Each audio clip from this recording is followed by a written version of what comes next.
pagi, Bu. Perkenalkan, saya Bidan Agnes yang berjaga pada pagi hari ini. Kalau boleh tahu dengan Ibu siapa? Dengan Ibu Rahayu, Bu. Baik, Ibu Rahayu ya. Ibu Rahayu di sini akan melakukan konseling tentang KB. Iya, Bu Bidan. Oh, baik. Di sini saya akan menjelaskan sedikit tentang KB. Nah, sebelumnya itu, kalau boleh saya tahu, apa yang Ibu ketahui tentang KB? Yang saya ketahui tentang KB itu untuk menunda jarak hamilnya. Dan yang saya tahu KB itu ya KB kondom saja, Bu Bidan. Oke, baik. Karena Ibu cuma tahu itu saja, saya menjelaskan sedikit ya, Bu. Ada beberapa jenis KB dan juga apa saja apa itu KB. Benar yang Ibu bilang tadi, KB itu untuk menjaga jarak kehamilan kedua ataupun ketiga Ibu, dan juga mencegah kehamilan untuk jangka waktu yang lama juga bisa. Untuk mengatur jarak persalinan itu yang paling minimal itu 2 tahun, Ibu. Minimal harus 2 tahun, seperti itu yang paling disarankan. Dan juga macam-macam KB itu ada banyak, ada beberapa ya macam-macam metode kontrasepsi yang cocok untuk ibu menyusui itu metode KB non hormonal yang terdiri dari tubektomi dan vasektomi, alat kontrasepsi dalam rahim atau KDR, dan juga metode amenorea, laktasi atau IMAL, dan juga kondom, dan juga metode kalender. Ada pula juga metode KB hormonal yang terdiri dari implan, suntik yang hanya mengandung progestin, serta mini pil. Nah, saya jelaskan nih kekurangan dan efek samping apa saja pada KB tersebut. Pada jenis-jenis kontrasepsi ini, sebelum saya menyampaikan kelebihan dan efek sampingnya, saya berikan sedikit konseling tentang masalah nifas ya, Bu. Untuk masalah nifas itu ada berbagai macam masalah ya, Bu ya. Perdarahan pasca melahirkan, demam tinggi, sakit kepala, dan juga ada juga perubahan mood ibu. Terus ibu juga bisa merasakan nyeri dada dan sesak nafas, susah buang air kecil, dan juga postpartum blues atau baby blues, vagina bengkak atau bernanah, infeksi pada luka bekas operasi, mual muntah, nafsu makan hilang, preeklamsia, payudara bengkak, dan abses payudara. Nah, saya juga memberikan konseling tentang masalah atau tentang seksual pasca nifas ini ya, Bu.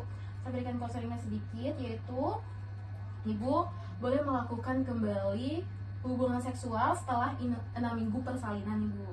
Terus dan juga keluhan atau nyeri yang sering timbul itu saat berhubungan seksual itu, atau sensitivitas berkurang, itu bisa juga ibu merasa nyeri dan juga sensitivitas ibu berkurang, seperti itu.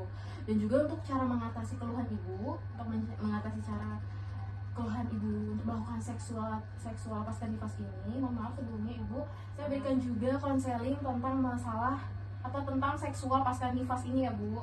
Saya berikan konselingnya sedikit, yaitu Ibu boleh melakukan kembali hubungan seksual setelah 6 minggu persalinan, Ibu.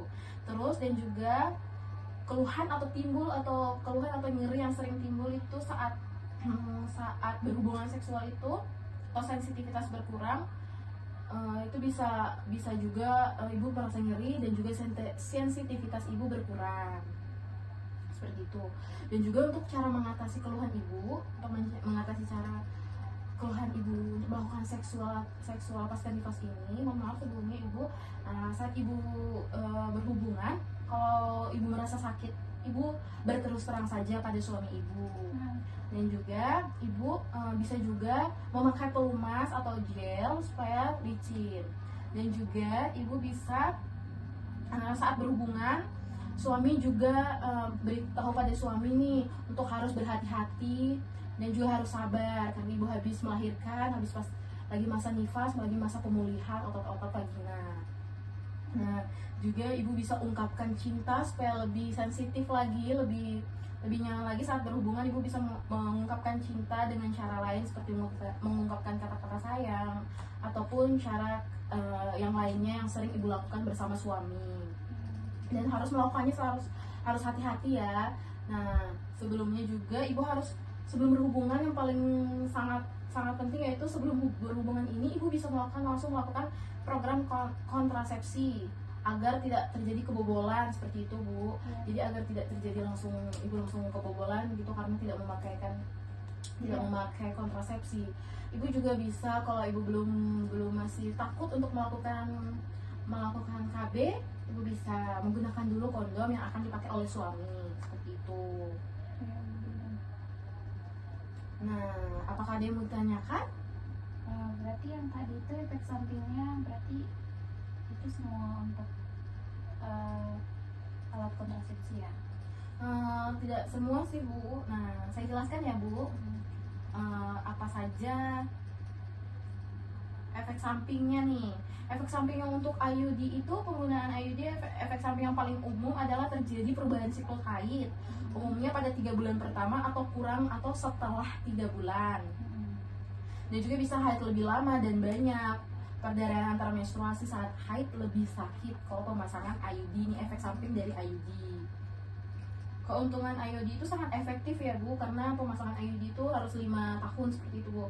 Kalau untuk suntik KB yang 3 bulan itu biasanya jangka waktunya memang 3 bulan. Setiap 3 bulan Ibu harus menyuntik seperti itu Bu.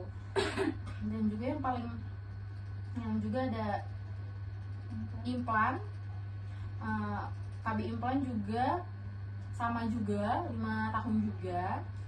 Nah, itu juga biasanya menyebabkan pola haid berupa perdarahan bercak juga bisa Bu. Jadi dia mengganggu juga seperti itu. Baik, Bu Bidan. Apakah sudah mengerti? Sudah, Bu Bidan. Karena Ibu mengerti dari ada KB implan, kondom, KB IUD, dan KB suntik. Nah, Ibu bisa mengkonfirmasikan dulu kepada suami Ibu lebih nyaman yang mau pakai yang mana, seperti itu. Ibu bisa menanyakan dulu atau mau berkonsultasi dulu sama suami Ibu lebih nyaman yang mana gitu. Apakah ada lagi yang mau ditanyakan? Tidak ada, tidak ada. Ya, baik, karena tidak ada, saya akhiri sampai di sini ya. Terima kasih banyak sudah menghadiri konseling pada hari ini. Ya, Bu Bidan. Terima kasih Bu Ya, Bidan. sama-sama.